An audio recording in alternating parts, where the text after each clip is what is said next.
যে শিক্ষক তোমাকে বলে না যে আশফুল নিয়ে গান বাজনা গাও, তালিবালি দাও, সম্মান হবে মৃত ব্যক্তির, ও মারা গেলে তোমরা সবাই ঢোল তবলা নিয়ে পৌঁছে যাও, প্রথম দিন থেকে সম্মান করো তাকে। বুঝি 50 বছর অপেক্ষা করার পর তুমি গান বাজনা বাজাকে সম্মান করবা, ফ্রম দ্য ডে ওয়ান, প্রথম থেকে করো তাকে সম্মান। আউযু বিল্লাহি মিনাশ শাইতানির রাজিম। হাট্টিমা টিম টিম শিখেছো তো বহুত আগে, এগুলো শিখবা কবে থেকে বলো? হাট্টিমা টিম টিম শেখো তো।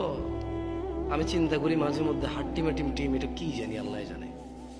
এটা কি গরু ছাগল নাকি পাখি নাকি মানুষের মতো কিছু, মানে এটা কি? তবে এটা দুটো শিং থাকবে, এটা ডিম পাড়বে, এতটুকু কনফার্ম আমরা।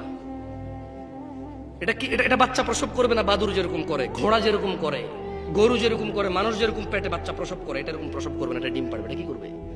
ডিম পাড়বে। এটা পানিতে থাকবে না ডাঙায় থাকবে আমরা জানি না, নাকি উভয়চর হবে এটা আমরা জানি না।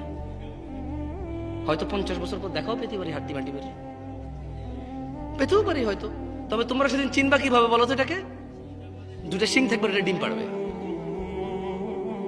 তার মানে এটা মুরগির মতো ডিম পাড়বে, কিন্তু শিং থাকবে গরুর মতো, শিং থাকবে ছাগলের মতো, হরিণের মতো, কিন্তু এটা ডিম পাড়বে মুরগির মতো, হাঁসের মতো, কোয়েল পাখির মতো, টিয়া পাখির মতো। কেমন শেখো, দেখা পেতেও পারো, তোমার নাতিপুতি পেয়ে যাবে এই হাট্টিমা টিমের।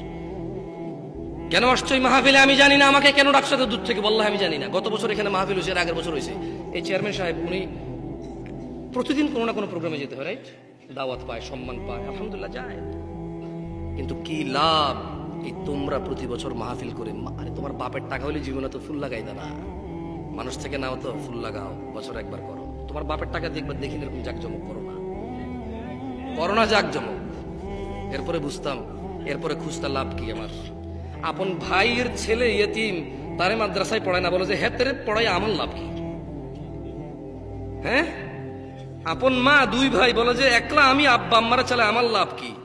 এরপরে দেখতাম এত বড় মাহফিল, বাপের টাকা, এগুলো লাভ খুঁজতা। এখন তো লাভ খোঁজা লাগে না, প্রতি বছর করো, কিন্তু এর বেনিফিট কি কিচ্ছু জানো না তোমরা।